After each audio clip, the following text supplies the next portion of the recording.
ko, iho, nang makarating nga sa kanya ang balita na di umano'y bakla ang kanyang anak dahil nga sa mga pangyayari, hindi na po umuwi si Jessie sa kanilang bahay. Yun ba ang dahilan kung bakit ka umalis? Po, tsaka kami. Kasi yung umaga po nung nag-inuman po kami nung New Year, yun nga po, binalita na ni April sa akin. Sa Epeng po kasi pangalan ng ano. Si April? Po, April. No. Binalita po kay mama ko. Ano po yung sasabi kay mama ko? Ang kapatid ni April, kung hindi ako nagkakamali, si Venus ay girlfriend mo. Bakit sa palagay mo pinagdududahan ka, Jessie? At ginagawang napakalaking issue kung ikaw ay lalaki o babae. I mean, lalaki o bading. I don't know, ma'am. Doon sa lugar ninyo. Po. Hindi ko po nga akalain kung naantong po nga po sa ganito. Kasi wala naman po ginagawa masama sa kanila eh.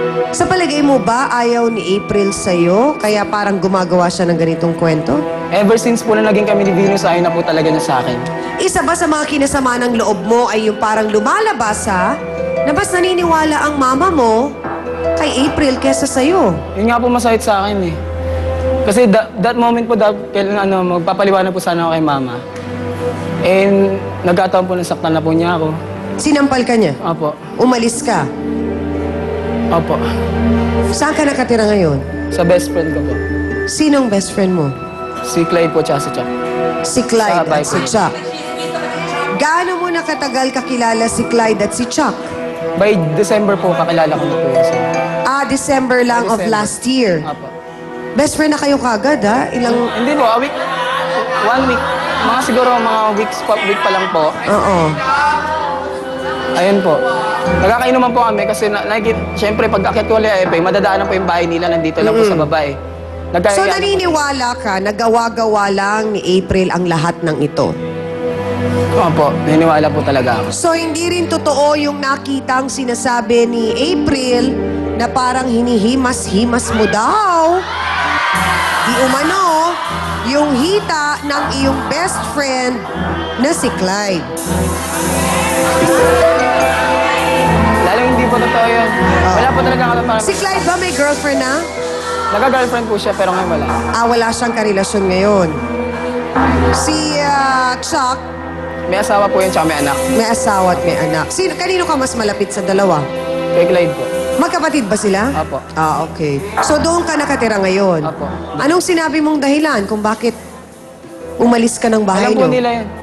Alam po nila yung dahilan kung ba't umalis sa bahay. Kasi...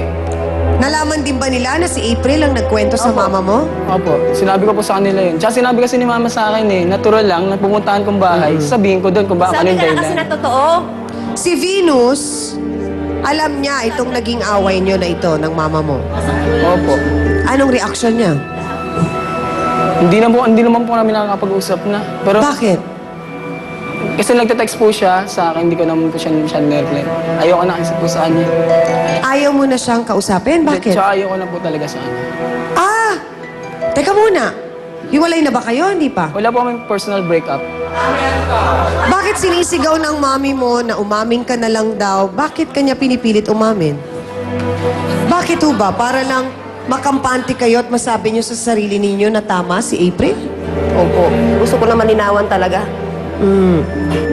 Ang sa inyo naman ay kung sakali mang aminin ni Jessie na siya ay bakla, tanggap niyo naman po. Susuportahan niyo naman siya. Wala naman pong kaso. Ganun po ba, Aling Josie? Masakit po eh. Masakit sa akin. Pero kung sakali man po, yun ang piliing buhay ng anak ninyo, hindi po ba ninyo kayang tanggapin at unawain? Siguro po kayanin na lang.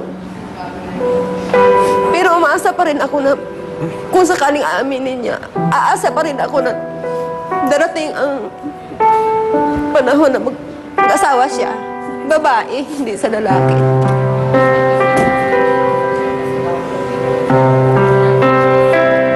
Bakit ka naluluha, Jessie? Tagos po eh. Iba po kasi yung pagka yung parents mo kasi nagalit sa'yo, parang bilang ako, bilang isang anak ba? Masakit. At ayaw natin binibigyan ng sama ng loob ang mga magulang natin, hindi ba? Opo. May katotohanan ba talaga ang mga ikinalat na kwento ni April o Jessie? Kung sa kwento po, wala. Pero anong katotohanan? Sino ba talaga si Jessie? Kung gusto mong maunawaan ka namin, matanggap ka namin, maging magaang ang lahat ng ito para kay Jessie. Sino si Jessie na dapat naming makilala? Mahirap po kasi explain. Uunawain namin, nakikinig kami, nakikinig ang nanay mo. Actually po kasi, noon pa man alam ko na ganito ako. Na ano ka? Na iba ang nararamdaman mo. Matagal ko pa nung nararamdaman, pero pilit ko pa tinatago kasi alam ko Bakit? may pangarap kasi sa akin magulang ko. Oh, dahil ayaw mong masaktan si mama. Para sana na naman po yung ginawa ko. Nagtrabaho po ako, pinilit ko po yung trabaho kahit di ko kaya. Ginawa ko po para Anong sa- trabaho yun? Construction po, pinasok ko. Mm. Factory worker. Pero sabi ni nanay, high school, may girlfriend ka. Meron po. Pinilit mo lang ba yon? Hindi kasi, actually, ang hirap po kasi explain talaga yung nararamdaman between the girl and the boys. Hindi kaya ang nadadaanan mo ngayon, Jessie, ay baka stage lang? Pwede pang magbago? O talagang desidido ka na at tanggap mo na sa sarili mo na ikaw ay isang bakla? Naguguluhan pa rin po ako siguro sa ngayon. Pero nakakaramdam ka ng pagmamahal din at paghanga sa babae? After nung kay Venus, wala na po. Wala na. Wala na. Nagkaroon ka na ng karelasyon na lalaki. Opo.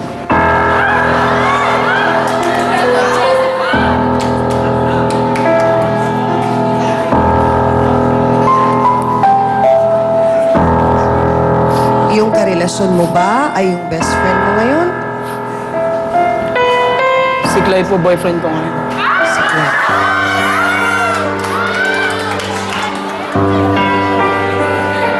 Pinapaamin kita noon pa, ayaw mo umamin.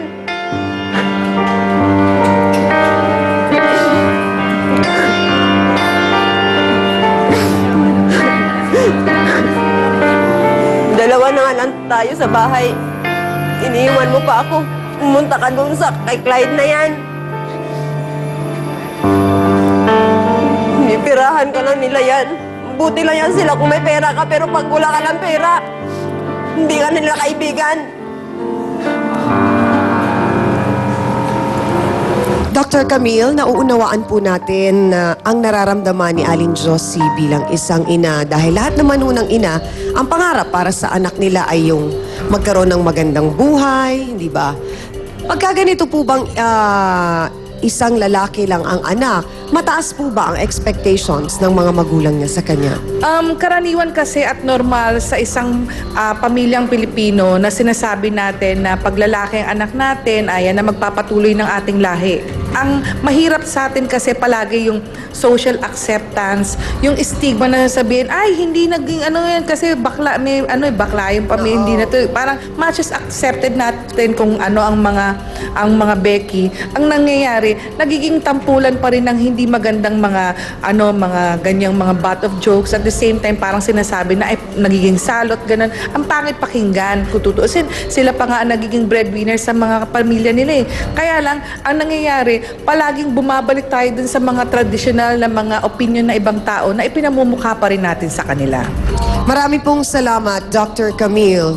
Sa ating mga kasawsawan dito sa studio, napakinggan nyo na ang madamdaming kwento ng mag-ina, Hans.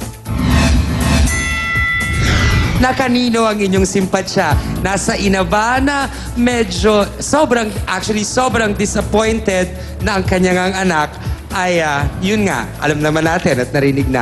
O para dun sa anak na sinasabi niyang kaya niya tinago ng matagal na matagal ay dahil sa ayaw niyang saktan si nanay. Pula ba o puti? Itaas niya mga placards na yan. Botohans tayo. Sige na. Mahirap pero kailangan niyong gawin.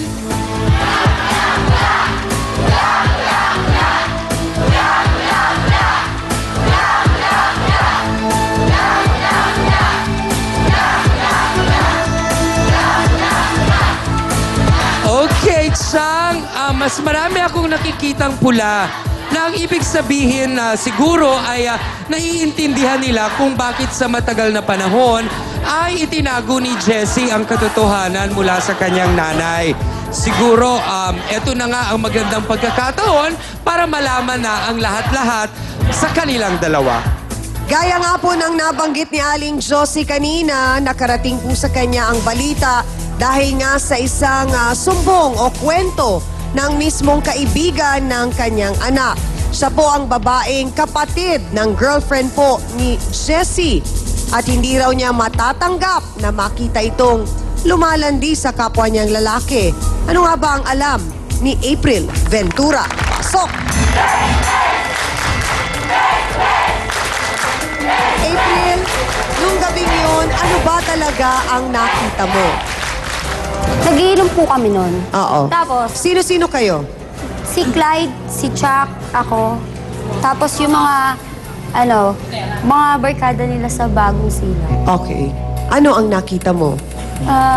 Unang nakita ko, deadma sa akin. Hindi ko sila pinapasin. Kasi alam ko, normal lang yung pag magkatabi, may hawak sa legs, may hawak sa braso. Oo. Normal. So, yung badlang medyo may tama na. Ayun, nakita ko sila. Naghahalikan sila. Sino ang naghahalikan? Si Jessie, tsaka si Clyde. Naghahalikan sila nila. Ang buong kwento at sama ng loob ni April laban po kay Jessie. Malalaman natin sa pagbabalik po ng paborito ninyong talakserye, ang Face to Face.